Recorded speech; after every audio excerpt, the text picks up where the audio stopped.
Find the gas laws related to the following situations. കുറച്ച് situations തന്നിട്ടുണ്ട്, അതുമായിട്ട് ബന്ധപ്പെട്ട ഗ്യാസ് ലോസ് എഴുതാനാണ് പറഞ്ഞിരിക്കുന്നത്. ഞാൻ നോക്കുക. The gas bubbles coming up from the bottom of the reservoir get bigger. അല്ല, റിസർവറിന്റെ ബോട്ടത്തിൽ നിന്നും ഗ്യാസ് ബബിൾസ് വരുമ്പോൾ അത് മുകളിലോട്ട് പോകുന്തോറും എന്താണ് വലുതായിട്ട് വരുന്നെന്ന് പറയുന്നുണ്ട്. ഇല്ല, അതപ്പോൾ ഏത് ലോവുമായിട്ട് ബന്ധപ്പെട്ടാണ്? മുകളിലോട്ട്. നമ്മൾ അക്വേറിയത്തിന്റെ കേസിലൊക്കെ പറഞ്ഞല്ലേ, മേളിലോട്ട് പോകുന്തോറും എന്താണ് സംഭവിക്കുന്നത്? ഗ്യാസ് ബബിൾസ് വലുതായിട്ട് വരുന്നു. അപ്പൊ എന്താണ് താഴെ ഭാഗത്ത് നമുക്കറിയാം എന്താണ് പ്രഷർ ആണുള്ളത് അല്ലെ, ഹൈ പ്രഷറാണ് താഴെ ഭാഗത്ത്. അപ്പൊ കംപ്രസ് ചെയ്യും. മുകളിലോട്ട് പോകുന്തോറും എന്ത് സംഭവിക്കുന്നത്? പ്രഷർ കുറയുന്നുണ്ട് അല്ലെ, പ്രഷർ കുറയുന്നുണ്ട്.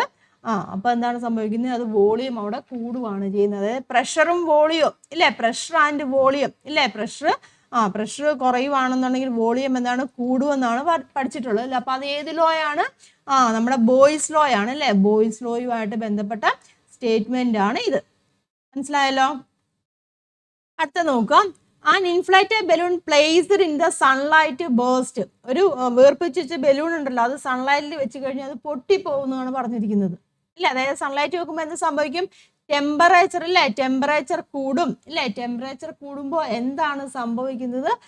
പ്രഷർ ഇല്ലേ, പ്രഷറിന് വ്യത്യാസം ഉണ്ടാവും. അതായത് അവിടുത്തെ വോളിയം ഇല്ലേ. ഇപ്പൊ പ്രഷർ കോൺസ്റ്റന്റ് ആയിരിക്കുകയാണെന്നുണ്ടെങ്കിൽ ടെമ്പറേച്ചർ കൂടുമ്പോൾ എന്ത് സംഭവിക്കും?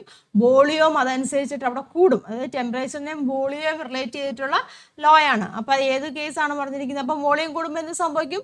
അത് പോവും ഇല്ലേ. അപ്പൊ ഏത് ലോ ആണ് അവിടെ? ചാൾസ് ലോ ആണ് കേട്ടോ. Charles law. ഇത് ചാൾസ് ലോ ആണ്.